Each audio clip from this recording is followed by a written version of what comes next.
Donc, je suis Claudia Gaudio-Francisco, directrice générale de la société Tectra, une société familiale qui est implantée au Maroc depuis 2002, qui a été créée par mon père, qui travaillait déjà dans le milieu du travail temporaire en France. Aujourd'hui, nous avons 30 agences réparties à travers le territoire. Nous sommes installés également en Afrique, au Bénin, en Côte d'Ivoire, au Sénégal et au Cameroun. Nous sommes présents dans toutes les régions du Maroc, de Tanger, en passant par Marrakech, Kenitra, Rabat et en allant jusqu'à Dakhla et Laayoune également. Et nous avons à peu près 400 personnes qui s'occupent de toute cette grosse machine et à peu près 44 000 intérimaires sur le territoire marocain.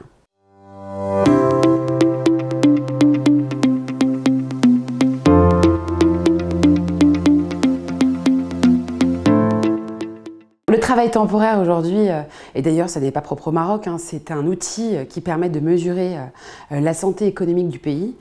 Dans tous les pays du monde, le travail temporaire sert de curseur pour savoir si on est dans les chiffres ou on n'est pas dedans.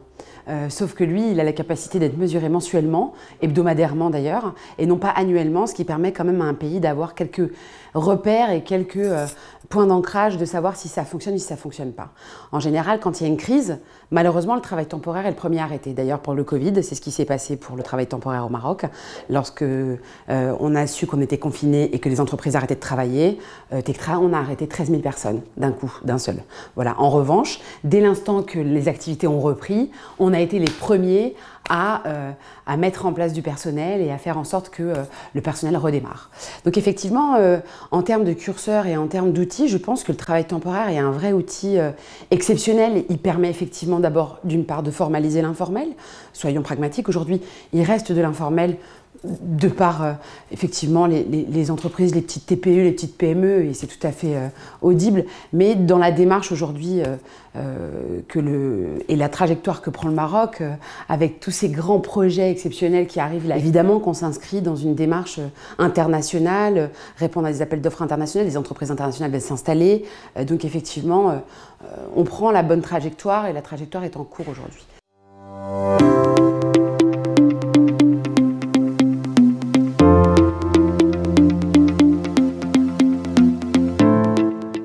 C'est mon combat quotidien de faire en sorte que le travail temporaire soit considéré comme un tremplin et non comment dire, un point négatif sur la précarité. Au contraire, on est là pour défendre les droits de nos intérimaires, les accompagner dans leur carrière, parce que comme je vous le disais tout à l'heure, ils peuvent choisir aussi d'être intérimaires. C'est un choix, vous avez juste à changer d'entreprise utilisatrice, de mission également.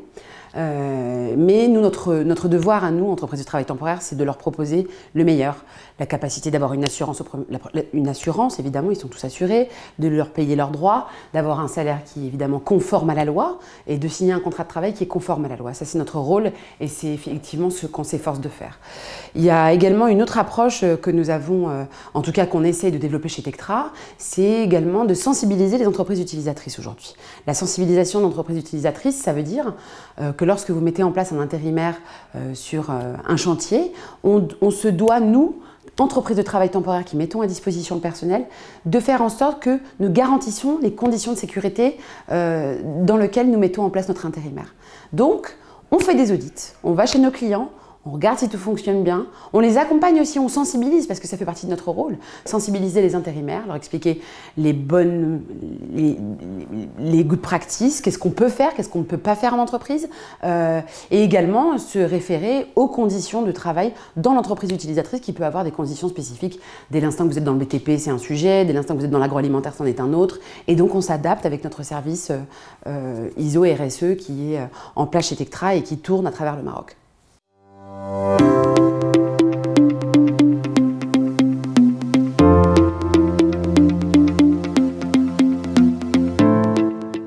Aujourd'hui, on a besoin d'être accompagné, d'être encadré. On a fait également des propositions d'amendement auprès de notre ministère de tutelle et également auprès de la CGEM qui nous a reçus. En tout cas, on a été reçus par la commission sociale et on est très heureux parce qu'on a été écoutés et que on sent bien qu'aujourd'hui, le travail temporaire va pouvoir permettre, comme je vous le disais, d'être un outil et d'un tremplin à l'accompagnement. Notre premier métier à nous, c'est d'accompagner les entreprises en croissance.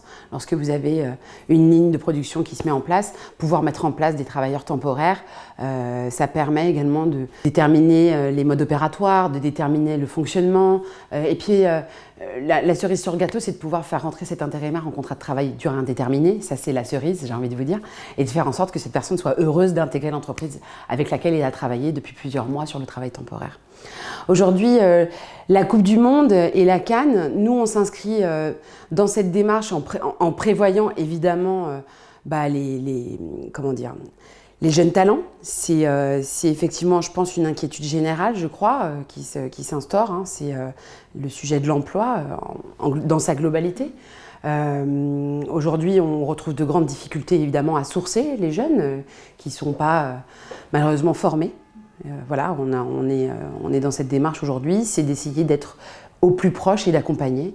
Donc on a passé des partenariats avec des associations qui forment, qui accompagnent. Et nous, notre rôle à nous, c'est de les prendre une fois qu'ils sont formés et de les mettre évidemment sur des contrats qui leur permettent de mettre en œuvre leur formation. On travaille également avec des centres de formation privés avec lesquels on a lié des partenariats justement pour proposer des jeunes gens formés, ou jeunes ou pas jeunes d'ailleurs, hein, du personnel formé sur des métiers spécifiques. Il y a effectivement des métiers où il y a vraiment des vraies problématiques de sourcing, hein, je ne vais pas vous l'apprendre, hein, le BTP, évidemment la logistique et puis l'hôtellerie, évidemment, ça va de soi.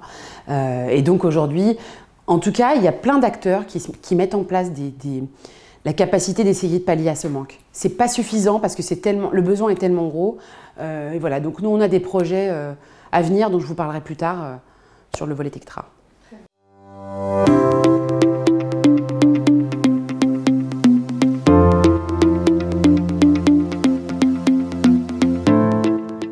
Il y a une vraie recrudescence de demandes, évidemment, sur les secteurs du BTP, de la construction et des grandes infrastructures, les grands chantiers, bien entendu, dans lesquels on a un vrai rôle à jouer, hein, évidemment. On est là, on est présent. Encore une fois, je vous parlais tout à l'heure du volet hôtelier, mais aujourd'hui, il y a une vraie recrudescence également sur ce volet-là.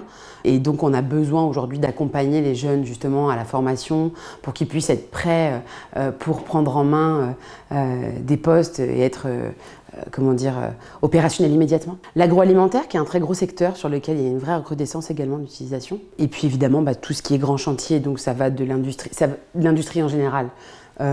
Évidemment, automobile, aéronautique, qui a toujours été un moteur dans le pays, qui l'est encore plus. Et là, il y a une nouvelle industrie qui s'inscrit, c'est évidemment l'industrie du rail. Ça, je ne vous l'apprends pas, avec tous les contrats qui ont été signés. Il y a le rail qui arrive, donc il y a des vraies grandes opportunités. C'est un vrai secteur qui va évoluer, sur lequel il va falloir être opérationnel rapidement.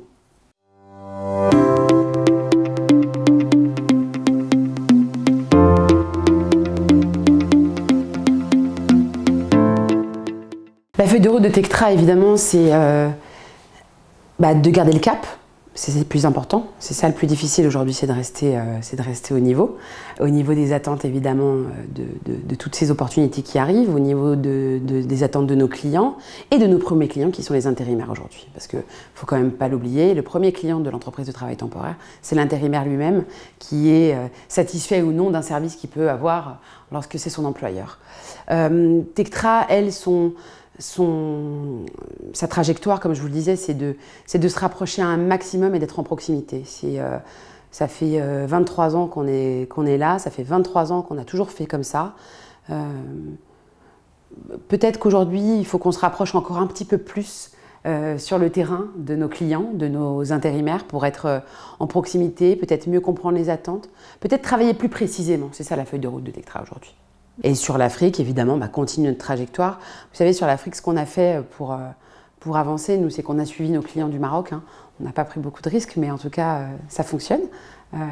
Et on est, pareil, ce que je vous expliquais, c'est la proximité. C'est à l'écoute de ce qui se passe et évidemment, être au service de nos intérimaires.